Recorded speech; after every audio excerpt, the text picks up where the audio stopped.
Alright guys, welcome back to the Gaming Wolf. So today I have made a compilation of 10 games and I have used the 1650 Super graphics card just to show you guys an example of the performance of this card. So I bought this card last year in 2021 and since then I have played a lot of games on it, and most of the times I play any sort of game on high graphics. The card is a brilliant card. It is of a DDR5 architecture, and the one that I have is a 128-bit. I'm sorry, 128-bit card, and I have tried it on almost in this particular video I've tried it on the 10 games. You can see the performance, like the FPS that I'm getting is around 150 somewhere. It ranges between 100 and 150 FPS. The RAM that I've used is 8 gigs of RAM, and the CPU that I have used is the Ryzen 5 6-core processor. The performance has been brilliant of this card, guys, so if you are thinking of going for this card, then I would definitely recommend. I have not faced even a single issue with this card performance wise, especially if you are thinking of playing on 1080p. So if you're planning on playing it on 1080p, then you will not have any problems. I always play on high graphics. If you're thinking of going for, if you're planning on playing on 4K display or something like that, then in that case I would recommend you to go for an 8GB graphic card, and this particular one is a 4GB variant.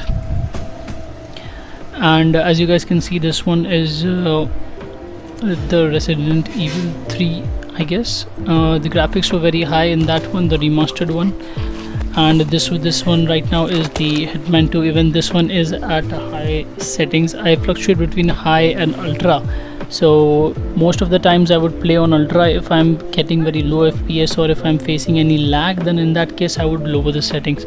Apart from that, I have not seen any problems or any glitches or anything like that. So in this particular one, there is a glitch in this Hitman 2 game which I wanted to show you guys. So no one recognizes him doing this stealth kill, and like everyone is like just ignoring him and stuff like that. Anyways, so the main point over here is that the graphics card, the 1650 Super graphics card, I can understand that at the moment in the market there is a huge GPU shortage that is going on, because of which there is a huge spike in the graphic card market, where the people whoever have acquired the graphic card, they are selling it in black. And like, you know, you guys can wait if you want, but if you think that if you're thinking of investing in this graphic card, it is most probably going to cost you a lot at this moment. And if you're wondering whether to go for it or not, I would definitely recommend you to go for it. There is absolutely no problem in this graphic card. So previously, before this, I was using the 1030 GT 1030. It was a DDR3, I guess, graphic card. The performance boost from that card to this card has been huge. Like honestly guys, like from 2GB and 4GB, there is a difference, but like since going from DDR3 to DDR5, that is a huge jump.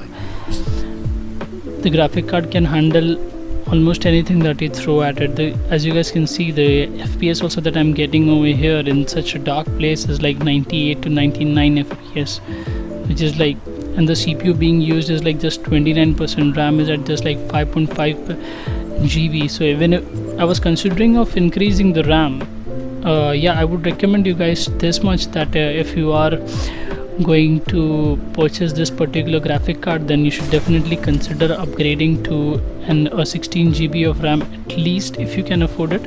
Otherwise 8 GB will also do the trick. But I remember when I was playing COD, I had to upgrade the GPU as well. So sorry, the RAM I had to upgrade, and after that because I was facing a little bit of lags while playing, so I had to upgrade that. Anyways, this is Devil May Cry, and well, I had played Devil May Cry, but I did not particularly like it. But while playing it, I thought that I'll just make a compilation of it make a testing video of it just for you guys, just to show you guys, in case some of you guys like this particular game and wondering whether it is going to work on this or not.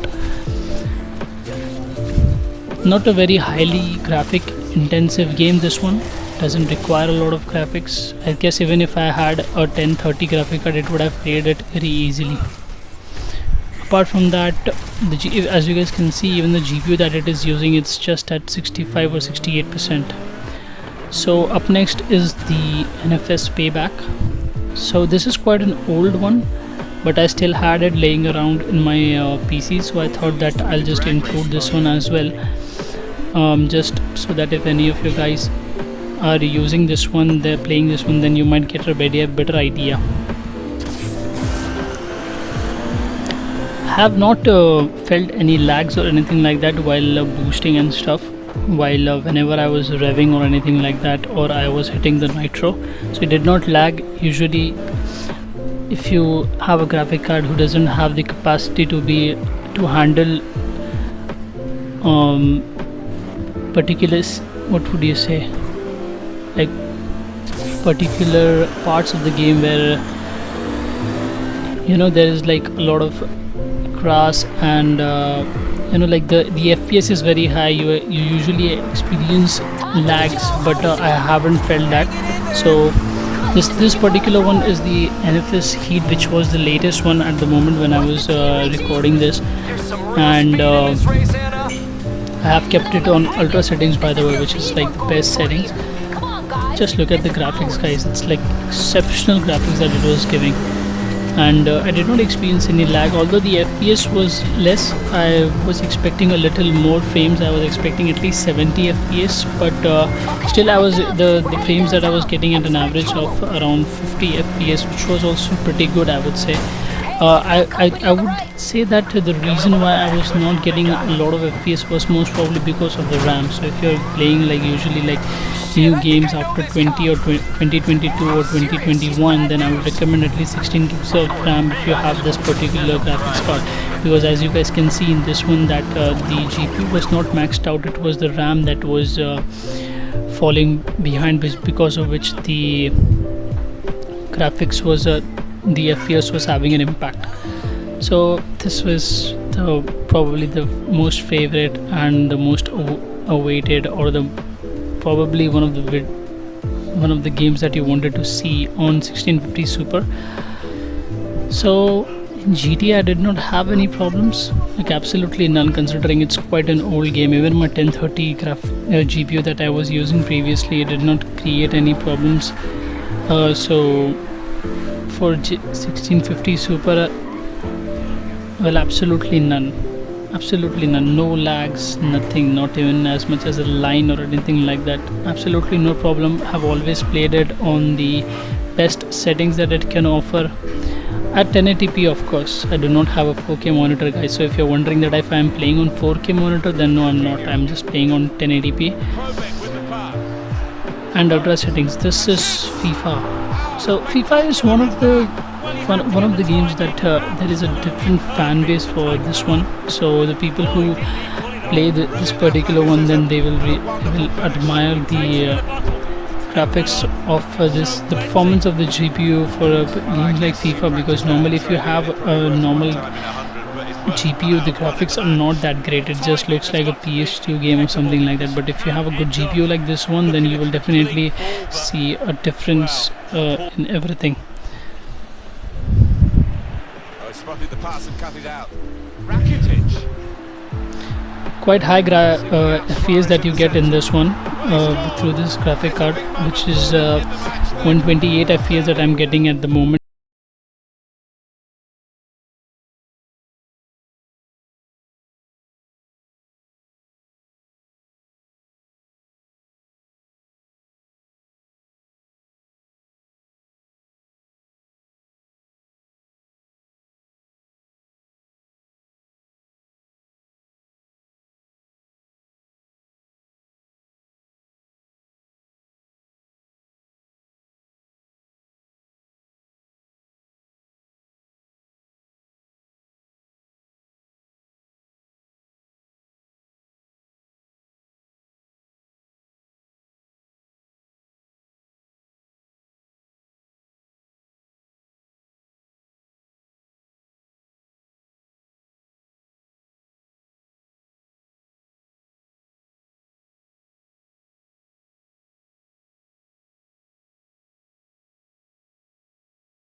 smoothly on this one as well. So thank you so much for watching guys, that was all.